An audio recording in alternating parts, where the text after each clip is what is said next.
Iniciamos ahora el contenido de La Gaceta de la Z.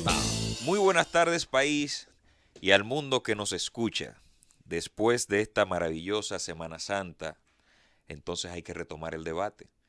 Y el debate del momento, aunque hay otros importantes, es el de las interceptaciones telefónicas, que son diligencias de investigación que usted y yo conocemos ahora por el sencillo hecho de que han salido a relucir malas prácticas en su uso. Sin embargo, quisiéramos compartirles, queridos oyentes, que hay muchas cuestiones, muchos logros en la investigación criminal que se dan a partir de las interceptaciones telefónicas y que nosotros no nos damos cuenta. Detrás de las interceptaciones telefónicas hay personas que componen distintas agencias ejecutivas del Estado que están comprometidas en la lucha contra la criminalidad y que duermen una cantidad de horas muy inferior a la que dormimos nosotros. Siempre habrá cosas que mejorar y para mejorar esas cosas hay que distinguir esencialmente, escúcheme bien, todo aquello que está funcionando bien. La Gaceta de la Z. En la Gaceta de la Z esta tarde discutimos una diversa cantidad de temas y me honra como de costumbre tener a mi lado a don Cándido Simón, el decano de este espacio. Buenas tardes a todos. Buenas tardes país. Estamos en la Gaceta de la Z, turnándonos después de regresar de el asueto de Semana Santa. Entra otro asueto de fin de semana. Correcto, fin de semana largo. Sí, mi compañera, ¿para dónde vamos? Digo, no vamos para ninguna parte.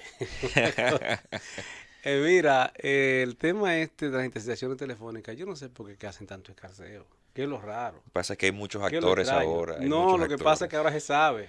Se dijo públicamente lo que todos sabíamos. Eso es todo. Claro. Eso es todo, que en ocasión de eventos públicos se hizo saber lo que todos sabíamos. Yo lo que tengo una aprehensión con ese tema y quiero aprovechar la ocasión porque el Ministerio Público desempeña su papel. Y cuando un fiscal le solicita a un juez autorización para una interceptación telefónica y el juez le otorga la interceptación telefónica sin averiguar la licitud de la solicitud, que para eso es que están los jueces, para determinar la licitud de la solicitud. En consecuencia, simple y llanamente, le emiten un sello gomígrafo y autorizan la solicitud sin averiguarlo, y los jueces deben averiguar eso primero, lo mismo que hacen cuando le solicitan prisión preventiva o una orden de arresto. Oye, conozco un solo caso en el ejercicio que uno tiene en esta profesión, pero digamos que a partir del año 2002 y a partir de la ley 153 sobre del Código Procesal Penal 2004 que entró en vigencia y la ley 153 sobre telecomunicaciones, que son los que de alguna manera abren la compuerta para la interceptación telefónica con autorización judicial, además de la ley 24 del año 1997, pero eso es un tema con otra característica. Lo que hizo esa ley fue, aquella en el 97 fue tipificar concretamente y sancionar en el artículo 337 del Código Penal, establecer una sanción para el que interceptara la correspondencia, que es el concepto, dentro de ello la comunicación, que lo que pretende es proteger el derecho constitucional, fundamental, humano, el valor que se llama intimidad.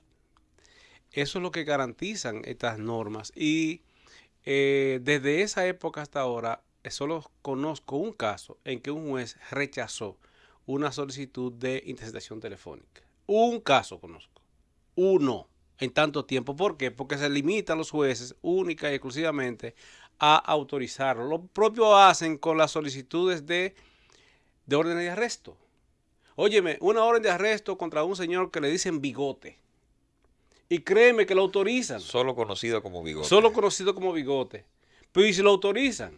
¿Y si el tipo se quitó los bigotes? Como hizo un precandidato. O sea, es un tema ridículo. Amigos, pero ustedes son jueces. Ustedes están para ponerle límites a las partes y los fiscales son una parte. Pero yo no voy a acusar a Jean Alain Rodríguez. No, olvídese de eso. Ya él tiene suficiente gente que le acuse. Ahora, lo que yo quiero es, Harold, que miremos la otra cara de la moneda. Los jueces de la instrucción están para tutelar derechos y tienen la facultad de decirle a un fiscal, igual que decirle a una de las partes, no señor, justifíqueme la solicitud. ¿Cómo es posible que un juez, una jueza, óigame a mí, de la provincia de Santo Domingo haya autorizado la interceptación telefónica de un teléfono de una jueza de la Suprema Corte de Justicia, jefa suya, sin averiguar? Pero bueno, si Jean Alain, si la Procuraduría se lo solicitó, usted tiene el deber de averiguar de quién es ese teléfono. Dame la constancia de que está registrado el nombre de esa persona, porque lo tienen. Y además las compañías telefónicas, las prestadoras de estos servicios, tienen un flujo de comunicación con el Ministerio Público que le facilita la información. Don Cándido. Pero además el Ministerio Público no tiene suficientes herramientas, el DNI, la policía, los organismos de seguridad de las Fuerzas Armadas. Oye, me tienen muchísimas herramientas para acceder a la información de a quién corresponde un teléfono. Entonces, en el caso de Miriam Germán, olvidémonos de Jean Alain. Lo han acusado demasiado ya. Tiene suficiente gente quien le impute. Ahora, vamos al otro escenario. Miremoslo de otra manera, que nosotros somos juristas. Miremoslo de otra manera. ¿Qué va a pasar con la jueza que autorizó esa interceptación? Yo le voy a dar respuesta de eso, pero después de la pausa. Sigue la Gaceta de la Z. Y estamos de regreso en la Gaceta de la Z. Se incorpora de forma categórica al panel Gustavo Adolfo de los Santos Col. Bueno, un abrazo, queridos amigos. Un saludo especial a la comunidad jurídica. Sospechosa interceptación telefónica de la fiscal. Es sospechoso, es sospechoso. Ya estábamos haciendo un programa fuera del aire. Señores, no comprometan, no me comprometan. Acuérdense que hice un abogado, un ejercicio ya. Harold fue asistente de una juez de la instrucción. Oh, sí, claro. Cómplice también de esa misma. Ella claro, no. claro. Ella no. Rosalba Garín no. Rosalba Garín le decía que no. Una persona íntegra. Sí. Y exigente. Seguro. En la función, en su atribución del ejercicio, claro, de la función jurisdiccional. Un saludo muy afectuoso a la magistrada Rosalba. Un saludo especial a la magistrada Rosalba Garín. Bueno. A ella me refería cuando dije que solo conocía un caso de tanto tiempo que habían denegado una solicitud de interceptación telefónica. Rosalba Garín. No, yo debo decir lo siguiente respecto a esa reflexión que ustedes hacían. Recuerden que durante 4 años yo estuve en el Ministerio Público en el área de investigación de tráfico y consumo de drogas y luego casos mayores. Y en esa etapa, la magistrada Rosalba Garín era la juez coordinadora. Y realmente debo reconocer que en ese proceso que llevamos con ella, a partir de diferentes solicitudes que hacíamos, ella era bastante exigente, claro, con el soporte de la información de las solicitudes. En todas. Era tan exigente que debo confesar que en algunas ocasiones yo tuve que apersonarme al despacho, hacer algunas reflexiones, porque entendía que tal vez rayaba un poco el litoral en cuanto a las exigencias de la información, no por ella. O sea, ¿tú fuiste a presionar a la juez? No, porque muchas veces las decisiones, aunque decían el motivo de la negación, de una u otra forma tú necesitabas saber a viva voz que te interpretara cualquier situación que tú no entendieras bien del auto, de negación, lo que fuere, para entonces uno precisar y encauzarlo en la forma en que ella realmente estaba exigiendo. Sin embargo, muchas veces los fiscales pueden tener miedo, el Ministerio Público puede tener miedo de que la información se pueda filtrar a través de los equipos de trabajo, no de los titulares de los departamentos. Pero entre fiscal y juez no puede haber secreto. No, claro, claro. Equipo. Sí, pero mira, te voy a poner un ejemplo. Tú tienes en un momento determinado, 10 actas de transcripción de interceptación telefónica. Sin embargo, tú estás investigando a y B. Pero sin embargo sale un C, claro, que a ti no te interesa en un momento determinado que surge en la investigación. Porque si tú dices que a C se le escuchó decir tal o cual cosa que no compromete su responsabilidad penal con eso, pero sin embargo te da indicios de que se está convirtiendo en un sujeto de investigación, tú no puedes revelar en la investigación que C está siendo escuchado en esa etapa, ¿verdad? Ahora, ya cuando se obtiene información relevante de esa tercera persona, entonces tú revelas la totalidad de la interceptación a través ya del acta de acusación o de un momento procesal ante el juez de la instrucción que lo amerite. Sí, pero mi punto es el siguiente, mira, los jueces, yo pienso que entre fiscal y juez de la instrucción no debe haber secreto. Porque si tú me estás pidiendo a mí una autorización para interceptar una comunicación, usted tiene que darme la información. Sí, sí. Sí, y yo no y como yo tengo la facultad de rechazártela o admitirla, tú no puedes guardarme secreto a mí es más, si el fiscal dispone emite una decisión para mantener secreto una investigación, tiene unos límites, incluso una supervisión judicial. Ahora, bueno, pero resulta que los jueces de la instrucción tienen secretarios y asistentes y yo no confío en ellos. Bueno, y los fiscales tienen policía. Sí, Y miembros de la DNCD. sí, Ese es su equipo. sí. Entonces lo que son parte de un conjunto. Y el propósito es llegar a la verdad judicial. Si tú estás averiguando una verdad con fines judiciales y yo soy el juez y somos parte de un equipo, yo puedo requerirte a ti, no dame la identificación de la persona, del número que vas a intervenir. Claro. Lo que pasa es que... Ahora hay ocasiones en que no se tiene la identificación, bueno, pero tienes el analizando, número. por ejemplo, a raíz de estas denuncias que han surgido Claro. de personas conocidas, Claro. en donde el fiscal sabe a quién va a interceptar. Ahora, y donde tiene la obligación de identificar a quién es, a quién Claro. es que se le va a escuchar. No mentir a través de una solicitud, decir que ese teléfono corresponde a fulano de tal, y el fiscal sabe que ese teléfono no corresponde a fulano de tal, sino a una tercera persona o a su abogado. Entonces, respecto de esa tercera persona que no se le identificó, perdón, Harold, al juez, entonces es espionaje. Pero una reflexión final, señores, con Harold no está, sí, termina, que Harold no está haciendo señas, perdón. Sí, entonces... No, pero que cierre la idea. para yo participar también, pues yo Sí, quiero decirle a no, ustedes. Claro, entonces, perdón, Harold. Y ya por último, eso es el caso conocido, pero tenemos otras investigaciones en donde, por ejemplo, a nivel de crimen organizado, narcotráfico, lavado de activos, en la mayoría de los casos, los usuarios de los teléfonos no son los titulares de ese abonado o de esa cuenta. Entonces, tú vienes a saber muchas veces el nombre completo del actor dentro de una organización criminal cuando lo arrestas en flagrante delito. Mira, en ese momento, perdón, Cándido, tú tienes que hacer constar el número del email a través del acta de registro de personas y luego entonces pedir una certificación a claro de que ese email corresponde a tal celular o a tal número y con eso entonces cerrar una cadena de Mira, en el caso, no es sencillo. En el caso de sicariato sobre algunos de los muertos que dicen que mandó a matar a Figueroa Agosto, en el caso específico que conste, don Cándido, que en ese momento estaban de moda los celulares, los maquitos. Ahí viene, era una situación todavía más complicada. Oye, ¿qué pasó ahí? En el caso del que mataron en Carrefour, en ese caso, cuando le llegan a los teléfonos, resulta que había varios teléfonos registrados de los que habían interceptado, de la comunicación que le había tenido, y no había interceptación, sino que cuando toman el teléfono se encuentran con que había muchos teléfonos que esa persona utilizaba a nombre de una mujer. ¿Y sabe de qué se trataba? Que él vivía en un área en el Evaristo Morales e hizo contacto con una joven que vendía teléfonos en una compañía de esas e incluso llegaron a tener unas relaciones de amorío y sacaba los teléfonos en nombre de ella.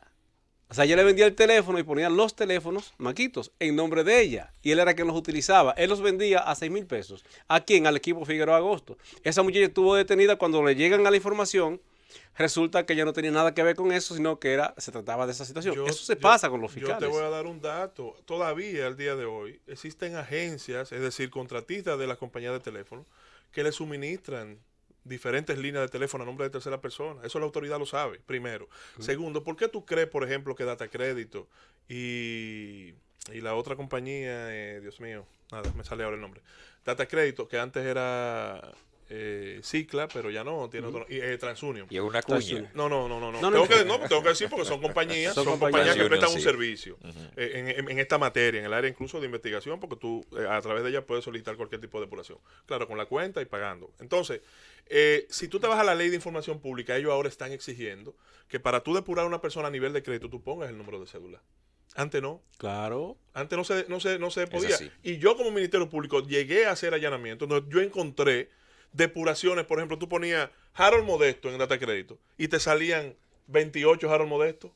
Entonces tú imprimías eso y tú elegías a nombre de quién iba a poner el número y la tercera persona no lo sabía.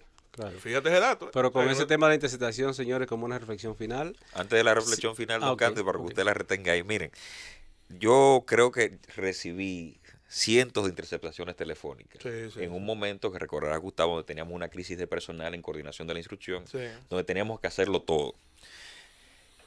Y regularmente la magistrada Garipa autorizaba una buena cantidad de interceptaciones telefónicas, pero le comunicaba al Ministerio Público cómo deseaba que le solicitaran las interceptaciones, con los datos que necesitaba.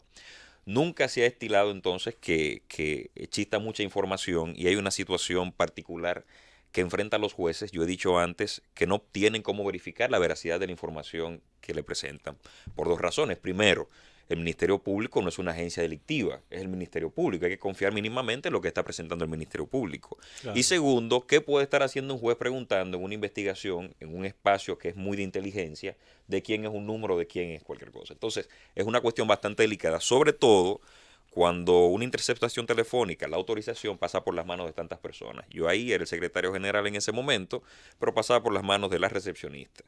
Luego llegaba al secretario, a que se le asignaba la solicitud para que hiciera la autorización. Luego volvía a la magistrada. Luego volvía a mis manos para que la firmara junto con la magistrada. Y después entonces venía el agente de la Dirección de Drogas en ese caso, que la recogía y la llevaba a su destino, que era regularmente la compañía proveedora del servicio. Entonces, viendo todo eso, es una cuestión bastante compleja. Y eventualmente esta es una oportunidad para discutir cómo mejorar esa interfase, Ministerio Público, jueces, no intentar demoler eso, porque ahí es lo que hay que decir. Yo recuerdo que cuando el magistrado José Alejandro Vargas era juez de paz, y empezó en permanente porque le tocó, resulta que los fines de semana a mí me llamaban de la Dirección de Inteligencia Delictiva de la Policía Nacional, Inteligencia Electrónica, y me pedían auxilio para agilizar las interceptaciones telefónicas. Y por una cuestión de confianza, yo le planteé al magistrado: mire, magistrado, tenemos un secuestro de una niña de 3 meses. Y aquí entonces están solicitando un número que dio rápidamente en el trabajo que se viene haciendo. Claro. El magistrado me decía: Harold, tráemela, que la vamos a autorizar. En lo que llegaba a la policía, ya la solicitud de interceptación estaba ahí.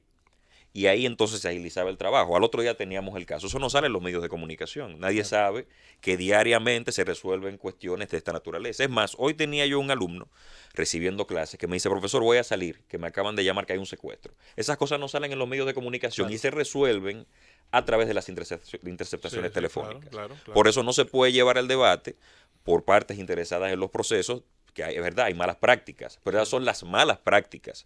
Las decenas, las cientos de interceptaciones telefónicas que se solicitan cada año para generar un resultado que nosotros vemos después materializado en los procesos penales, tienen una utilidad, y hay que también defender eso, porque con las debilidades de investigación que hay, por lo menos se pueden utilizar las interceptaciones. Es una herramienta muy buena para, sobre todo con el tema de la investigación y la persecución del crimen organizado. Es una herramienta muy eficiente. Y las ubicaciones. Sí, pero tiene que partirse de una presunción de buena fe. Y el fiscal no puede ver al juez de la instrucción, que es su supervisor, como un sospechoso. En lo que hay que establecer mecanismos y herramientas adecuadas para que esto funcione como debe ser. Ahora, cuando un fiscal intercepta una llamada telefónica con una orden de un juez, ese Ministerio Público está liberado. El responsable a partir de ese momento es el juez que dio la autorización sin una averiguación previa. Ahora, es bueno que sepan que eso a su vez tiene su pro y su contra, para que no hagan escarceos con esto en un sentido o el otro. Ricardo Martinelli, un hombre de Estado en Panamá, no fue solo presidente de la República, un hombre de Estado, del establishment de Panamá, está siendo procesado esencialmente por un tema de interceptación telefónica. Rafael Correa, de Ecuador, el expresidente que salió con un índice de popularidad grandísimo, su desgracia comenzó por un tema de unas averiguaciones de unas interceptaciones telefónicas de esa naturaleza. De hecho, la crisis de Garzón, el juez de jueces del mundo, tuvo que ver con un tema de autorización de interceptaciones telefónicas a los abogados de procesados. Sí. O sea, quiero que sepan que este es un tema serio. Y no deben dañarlo, sobre todo los actores del sistema, porque es una herramienta muy buena para garantizar la efectividad de la investigación. Depuración de las personas, de los actores que trabajan en el sistema. La contrainteligencia profundiza las depuraciones. Bueno. Cerrar los canales un poco.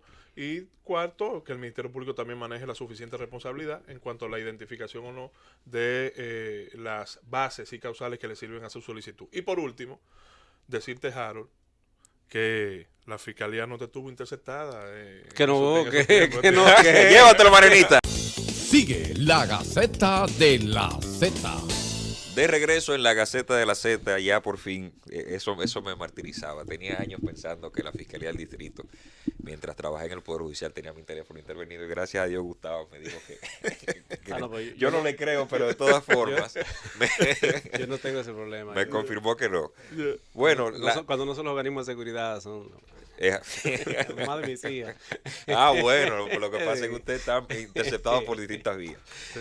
La Corte Interamericana de Derechos Humanos aprovechó la oportunidad de referirse al tema de que la República Dominicana había declarado en su momento inconstitucional el instrumento de aceptación de la competencia de la Corte, por cuestiones muy básicas relativas a que se utilizó un mecanismo, que era una manifestación del Poder Ejecutivo, y no se llevó, como los acuerdos internacionales se llevan, al ámbito del Congreso Internacional, aunque el consultor jurídico del Poder Ejecutivo ha dicho.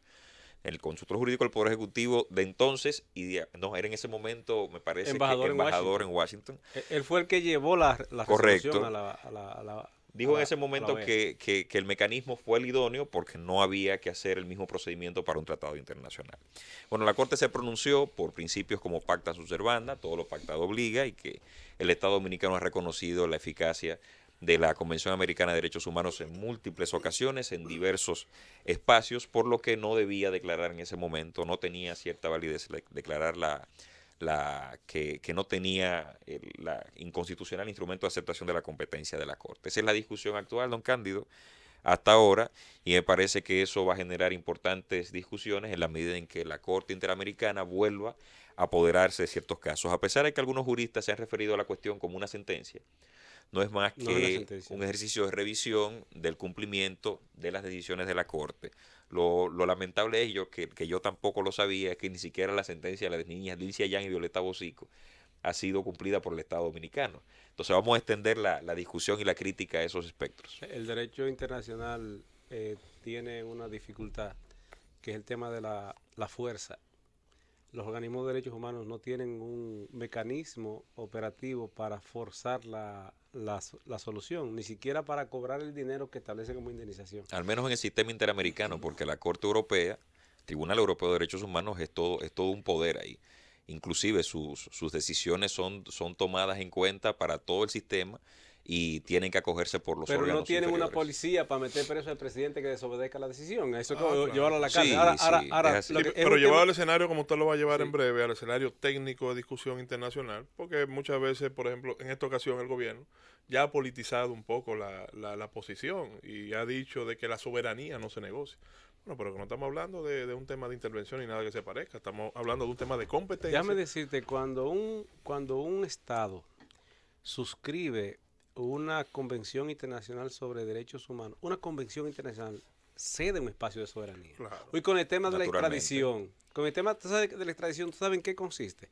En que tú cedes la soberanía judicial, la facultad de juzgar a una persona, incluso un nacional en tu territorio, para que lo juzguen en otro país. ¿Qué está cediendo? La soberanía judicial. Sí, claro. Pero en ese caso, cuando surgió la decisión del Tribunal Constitucional, que yo afirmo que fue por retaliación. Pero cuando yo hablo de posición política, claro, es que no tuvo ningún tipo de argumentación ni de base ni de causar no la se posición. refirió. No se refirió absolutamente a nada, y eso entonces genera un espacio tóxico. Lo citaron al tribunal y no fue. Exacto, para analizar yo no voy para ese tribunal porque es incompetente. Pero pues no vaya cuando te citen a un tribunal ahora porque es incompetente. Claro. Usted tiene que ir allá y plantear la incompetencia, la inadmisión o lo que fuera. De eso es que se trata. Eso es lo que tenían que hacer. Pero de todas maneras, y eso comparecer no significa validar. No. De todas maneras, cuando surgió el tema de que el Tribunal Constitucional decretó que no se podía, aunque ninguna ley ni la Constitución prohibía, aceptar la competencia de la Corte Interamericana sobre Derechos Humanos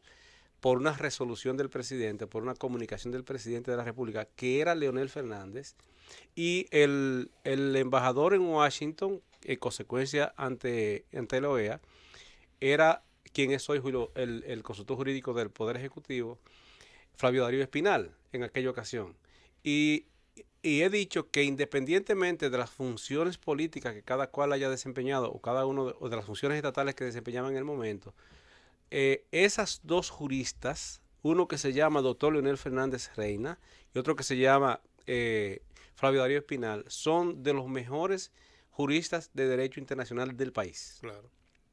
Mejor que uno que da muchísima clase, no docencia, porque los maestros imparten docencia, los profesores dan clase.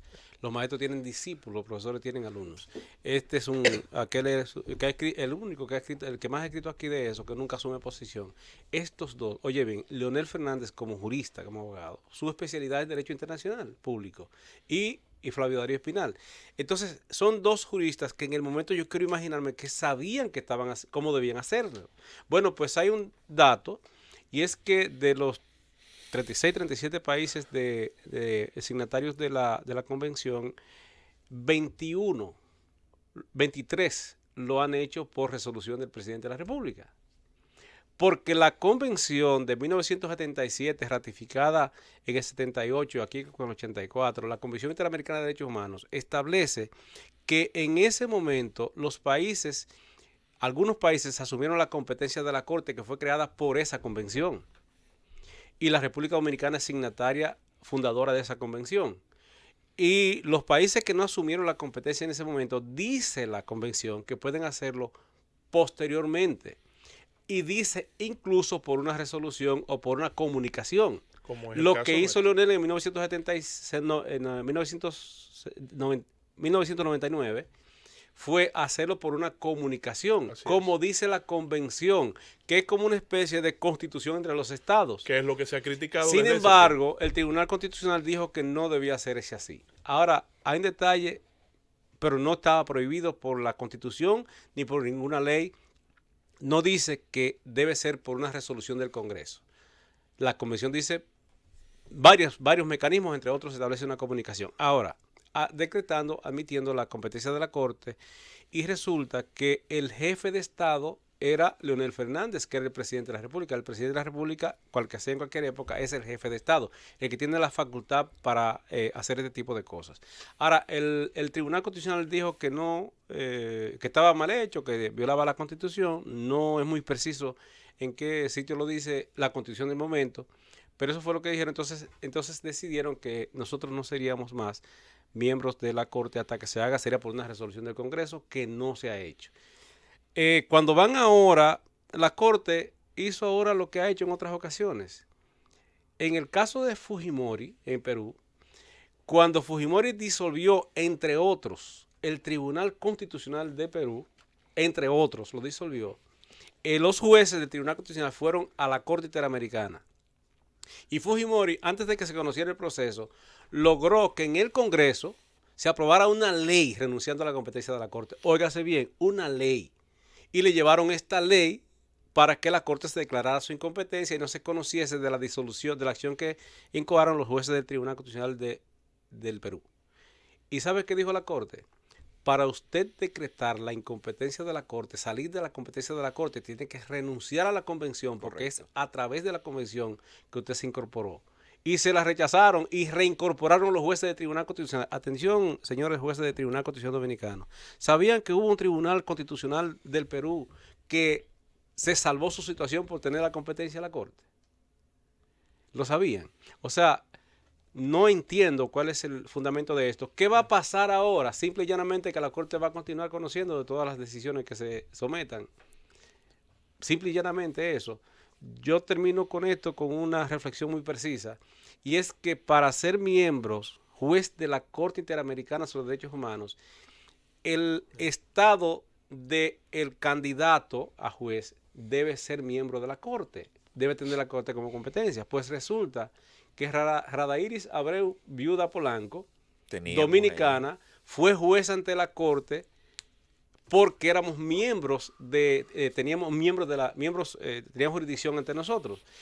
Como el Tribunal Constitucional anuló esa incorporación, yo me pregunto si entonces a partir de ahí todas las decisiones que ella tomó, entre otras que fue relatora de una comisión, si son nulas. Bueno, partimos del hecho de que los tratados internacionales en materia de derechos humanos... que tenemos un administrativista para que ¿Qué rango tiene?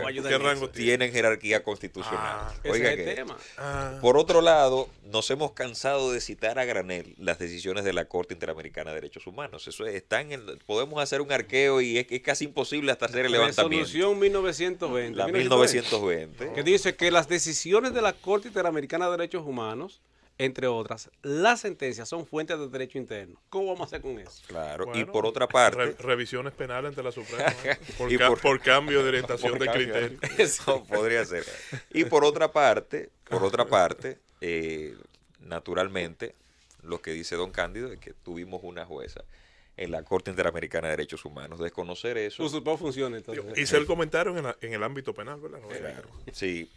Pero fíjense, yo sí he estado en desacuerdo con varias decisiones de la Corte Interamericana por excesos que me parece como tener como demasiado elástico la cuestión del derecho cuando hace usos como extranjero, la patria de extranjeros, cosas que me parecen jurídicamente imposibles, o cuando manda a modificar el estatuto de la nacionalidad de un Estado a partir de la última decisión del caso mal llamado extranjeros, dominicanos expulsados versus y haitianos versus ya lo República había hecho Dominicana. con Costa Rica con el sistema recursivo. Ya Y Costa Rica modificó la Constitución Bueno, y abrieron el recurso. Pero ahí es y distinto. no se acabó el mundo. Ahí es distinto porque cuando tocas el tema de la nacionalidad, estás tocando los elementos invariables que dieron lugar a que el Estado pudiese entonces suscribir los acuerdos que suscribió. Cualquier tribunal que pueda hacer eso es el tribunal más poderoso del mundo. Ningún tribunal puede hacer eso. Referirse a elementos constituyentes de un Estado, me parece que ningún tribunal puede hacerlo. Incluso creo que rayaría, si discutiéramos el caso alemán, que una norma, que una decisión que pudiese provocar estas particularidades o una norma en ese sentido podría ser, aún siendo constitucional, inconstitucional. Pero bueno, ahora queda a ver qué va a hacer la República Dominicana con la cuestión. Vuelve a la agenda. No tengo esperanzas en que se tome una decisión con esto. Creo que a esto se le va a dar larga hasta que un gobierno asuma responsablemente la cuestión del instrumento de aceptación o sencillamente acepta que la Corte, manifestando con lo que ya manifestó, tiene competencia. La Corte es el intérprete, don Cándido, me disculpa ahí, de la Convención Americana de Derechos Humanos. Entonces es el único órgano que puede decir si es competente o no. Sí. En consecuencia, si ya dijo que es competente a través de este acto, lo es. República Dominicana podrá estar en desacuerdo con una u otra decisión, quedan dos caminos: denunciar la Convención Americana de Derechos Humanos o por el otro entonces acatar cada una de las decisiones que además una parte importante de ellas fue previo a que se desconociera o se declarara inconstitucional el instrumento de aceptación de la competencia de la Corte, por lo que no hay excusa. A los abogados nos vemos a veces en condiciones difíciles. Tú sabes que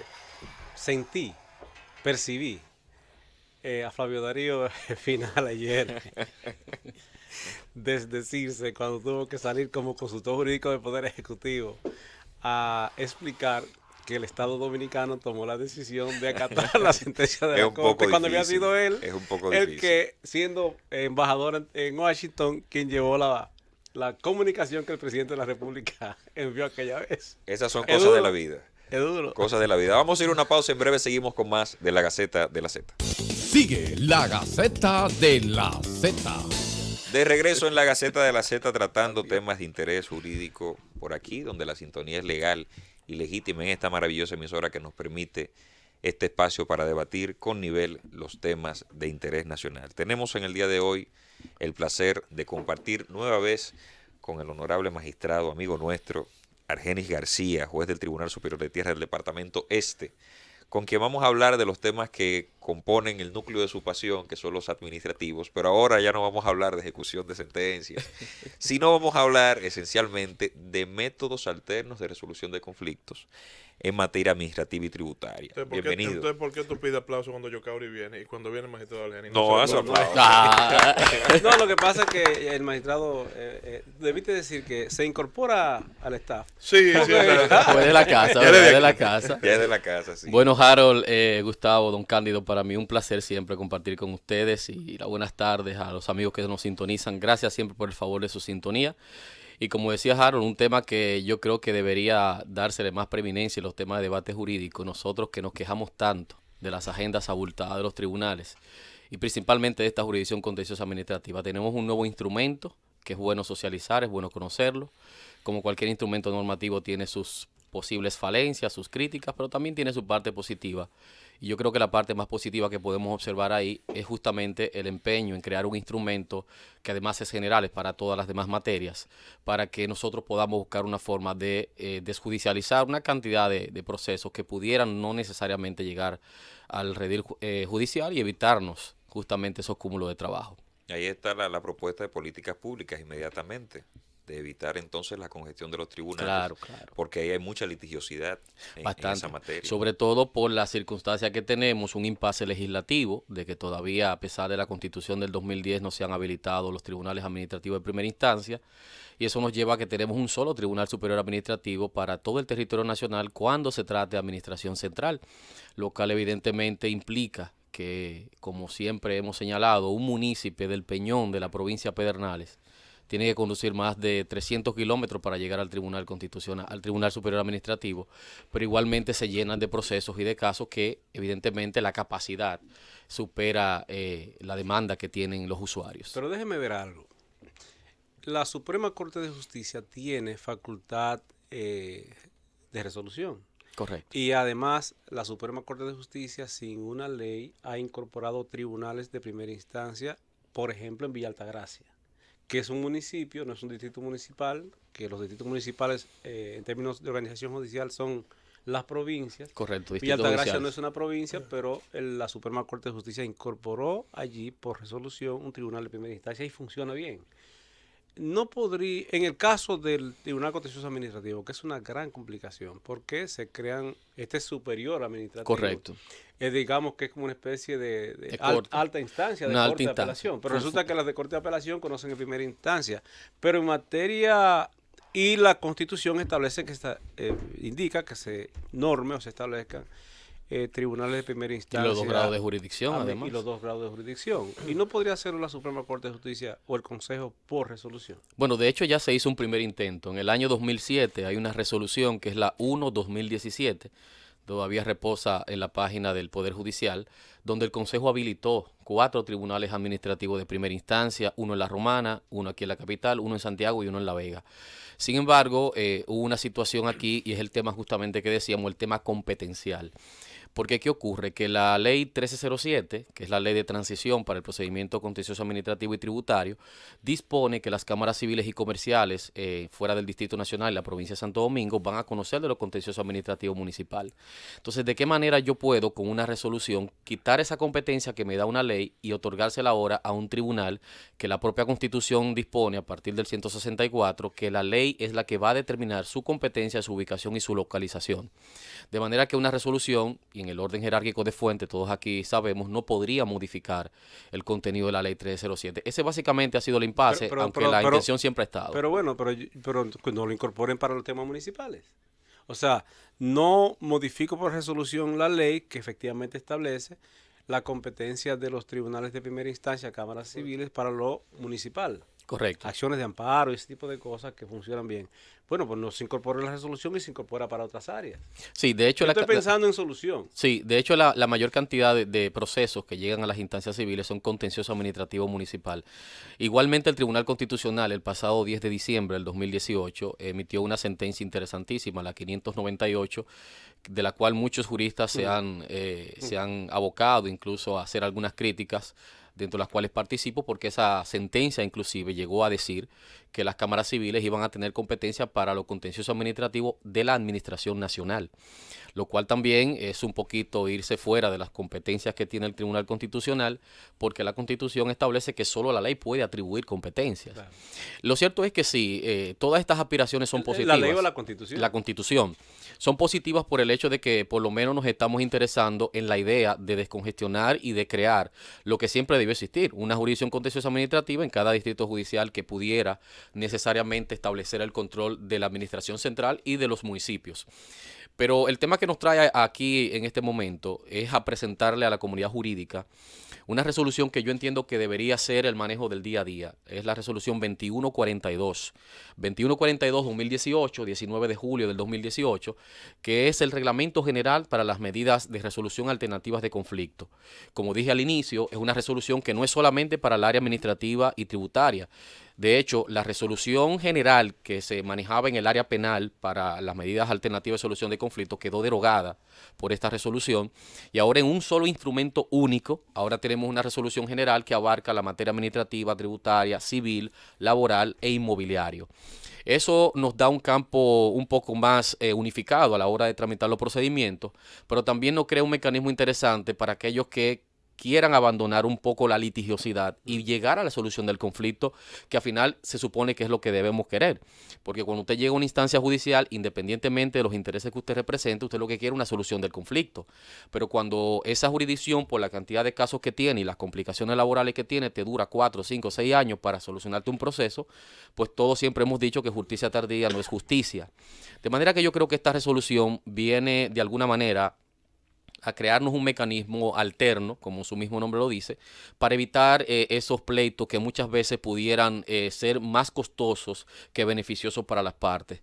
Y la resolución lo que hace es que crea un mecanismo donde desde inicio del procedimiento, cuando se tramita la instancia contenciosa, el juez presidente, cuando se le apodera, tiene que emitir un auto, que es el auto tradicional de comunicación de la instancia contenciosa administrativa a la parte adversa, que por lo general en esta materia es la administración pública o los municipios.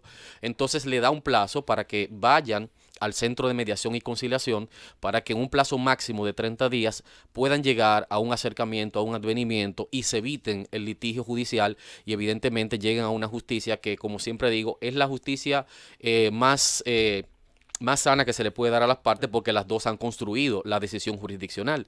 Cuando usted dicta una sentencia, pues necesariamente una de las dos partes en conflicto no va a quedar conforme a lo que ha planteado en los intereses judiciales. ¿Cuáles métodos se pueden marcar en el ámbito de esa nueva resolución? Por lo menos en el área administrativa, y mira, Harold, esto ha sido un tema de mucha discusión, porque todos sabemos que el área administrativa y tributaria son de orden público. Pero resulta que la resolución ha habilitado el tema de la conciliación. Anteriormente, con la ley 107.13, nos quedaba el arbitraje administrativo para la administración resolver conflictos entre particulares, pero ahora con esta resolución permite que a través de un proceso de conciliación se levante un acta entre la administración pública y entre el ciudadano. Y llevándolo a un tema concreto para que los amigos que nos escuchan y que no son necesariamente abogados entiendan, esto es que si tú tienes, por ejemplo, una determinación de deuda tributaria, que tú tienes que pagar 1 millón, 2, 3 millones de pesos, la cantidad que se determine, y tú no tienes para pagar, o tú entiendes que ha habido alguna inconsistencia o alguna irregularidad en el proceso y que tú no estás conforme, que ese no es el monto a pagar, tú te puedas sentar con la administración y puedan llegar a un acuerdo, posiblemente hasta en periodos de pago, sin necesidad de tener que de llegar a un litigio y que se compliquen más los asuntos. Yo creo que ese es un lado positivo que todos deberíamos tratar de evitar llegar al tribunal, y obviamente eso habilitaría la posibilidad de que el tribunal se descongestione y quizás se concentre en cosas un poquito más delicadas. Eso a ver si lo entendí. Implicaría que si la Dirección General de Impuestos Internos Sí.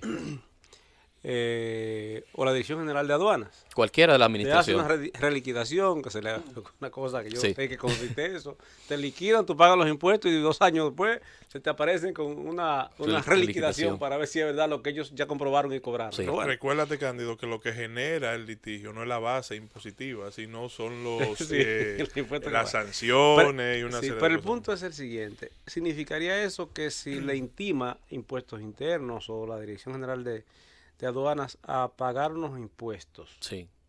por lo que fuere, usted tendría la facultad de requerirle y exigirle que comparezca a un centro de conciliación previamente? Cuando ya llegue a cuando el proceso se vaya a llevar a lo contencioso, porque recordemos que hay una fase administrativa o sede Pero cualquiera de administrativa. las partes puede llevarlo al tribunal contencioso. Claro, precisamente. Entonces, cuando llega al tribunal contencioso, aún las partes no lo peticionen, la resolución establece que el juez debe, en la misma decisión en la que ordena comunicar la instancia contenciosa administrativa, remitirlos, que es lo que se conoce ahora como el juez derivador, a la unidad, para que lleguen a un posible acuerdo, para que se sienten en la mesa. Ahora, en esa etapa no le pueden compulsar a pagar los impuestos, ni meterlo preso.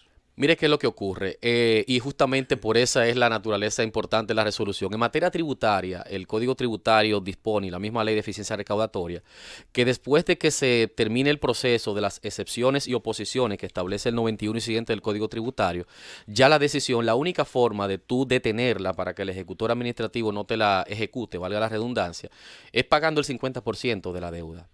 Yo he dicho que... Eso no fue declarado inconstitucional. No, el Solvet RPT fue el que fue declarado inconstitucional, que es el que tenía que pagar Pague para recurrir. Excepto para recurrir. Ajá, pero me está pidiendo que pague para accionar. Pero no, esta no es para accionar, esta es para detener la ejecución de la sentencia. Es como en materia laboral. En otra palabra. En materia laboral, por ejemplo, Sí. en materia laboral, si usted quiere suspender la ejecución, que se ejecutó era 3 días después, usted tiene que pagar el duplo para poderla suspender, salvo que te la suspenda con una sentencia en referimiento.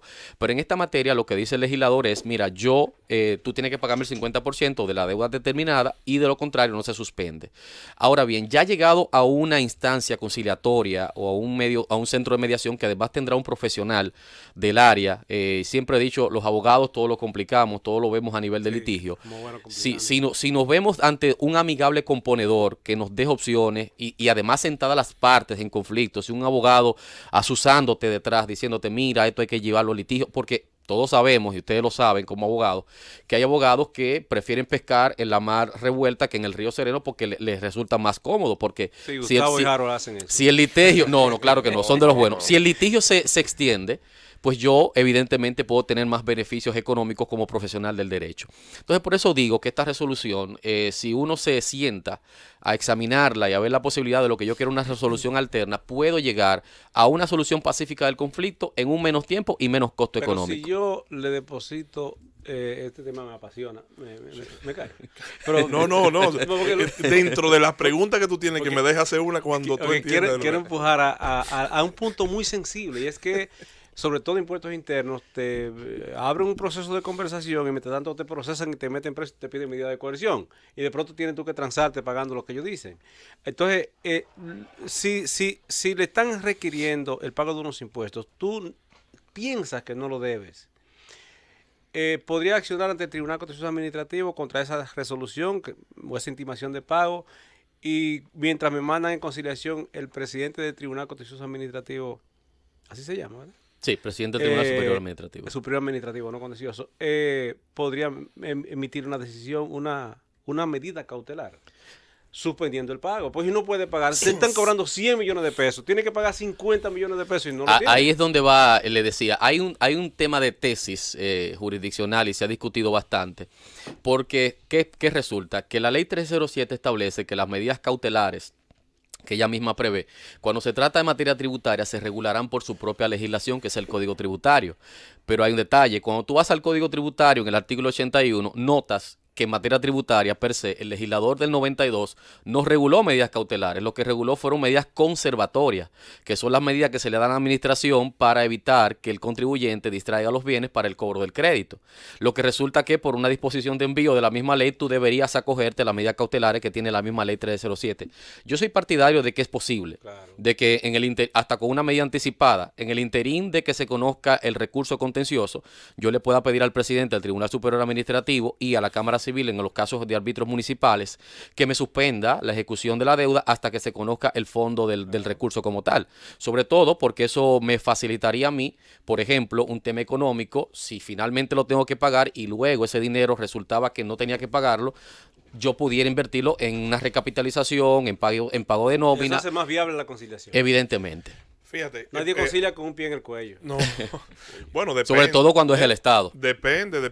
Tal vez si se activan los A30 a nivel del Tribunal Superior Administrativo. Contra los funcionarios, contra el bolsillo de funcionarios. Sí. No, bueno, ya es el 148 de la Constitución, cuando el funcionario, dentro del ejercicio de funciones, la responsabilidad patrimonial. La responsabilidad patrimonial. La 30 lo ponen contra la institución, deben ponérselo al funcionario. Cuando le toque el bolsillo al funcionario, respeto. No, pero yo te voy a decir algo. Un caso. Antes de entrar a la pregunta, estamos, por ejemplo, teniendo a nivel de las acciones de amparo que se presentan ante el Tribunal Superior Administrativo, nos encontramos muchas veces con, por ejemplo, reintegración, identificación del derecho conculcado.